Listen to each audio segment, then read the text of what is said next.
hari igihe wibwira yuko mukundana ariko mu by'ukuri ari wowe wenyine uri muri urwo rukundo.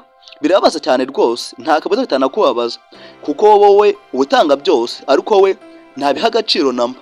Abenshi bituba tukabyirengagiza ariko rimwe na rimwe tunabimenya. Ariko uyu munsi ngiye kukwereka ibimenyetso 7 bizagufasha kumenya ukuri. Nubwo ukuri kuri ibyo bimenyetso kubabaza cyane, nibyo koko kurababaza, ariko ni byiza cyane kubera ko n'ubundi umuti uvura ubusharira cyane. Ariko mbere ko dutangira, reka ngira akantu nkwisabira. Niba ushaka kumenya ukuri koko ikurikirana ino video kugeza ku musozo, kubera ko iyi video irakurangira wamenye ukuri kandi ndakeka irarangira hari n'icyo wungutse, kuko harimo inama zagufasha mu buzima bwawe ndetse zigafasha n'abandi bagiye batandukanye. Kandi niba ino video yagushimishije uze kwisharinga. Noneho kazatanya ari ikintu cya mbere. Ikintu cya mbere ni wowe utegura ibiganiro byose.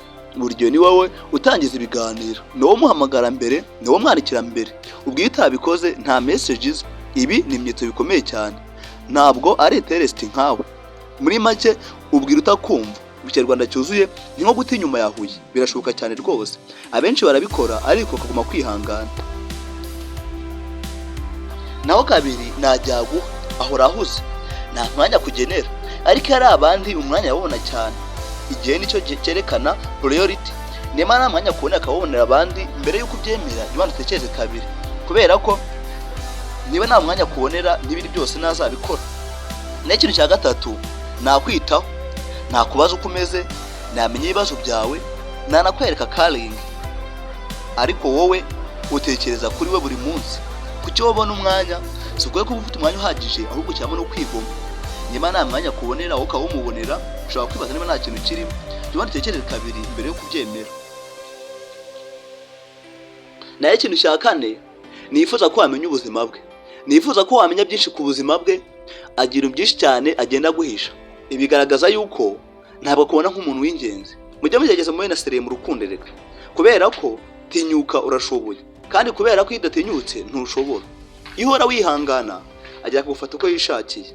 N'ikintu cya gatanu, ntabwo ushyira imbere, nuri muri priority.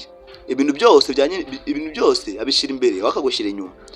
Ashyira imbere inshuti ze, phone, ariko mu wundi buzima akari wo mushyira imbere. Ibaze nawe ni waraje ujya imbere ariko akagushyira inyuma nk'ikote. Can you imagine? Jumanza wibaza.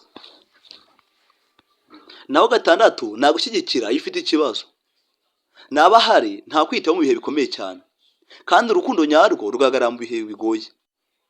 Ariko niba hari ikibazo yateye igendera, wamubwira icyo ushaka kumubwira agahita akwima amatwi, rwose urukundo nyarwo, kubera ko mujye bigeza no kuba seriye.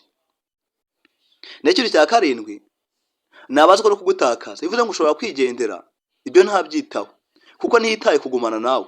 Iki ngiki ni ikimenyetso gikomeye cyane, kubera ko umuntu ugukunda ntiyakamera kugutakaza. Ukuri kubabaza ni uku nguku.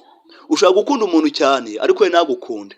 Ariko nanone wibuke yuko ukunda gukunda ni nk'imvura igwa mu ishyamba. Rugomba kumugumaho atagwa agaciro. Urukundo rwiza ruhari kandi rwakugenewe. Niwitwara neza uzarubona. None se kankubaza, wita gukunda umuntu utagukunda byagenze bite?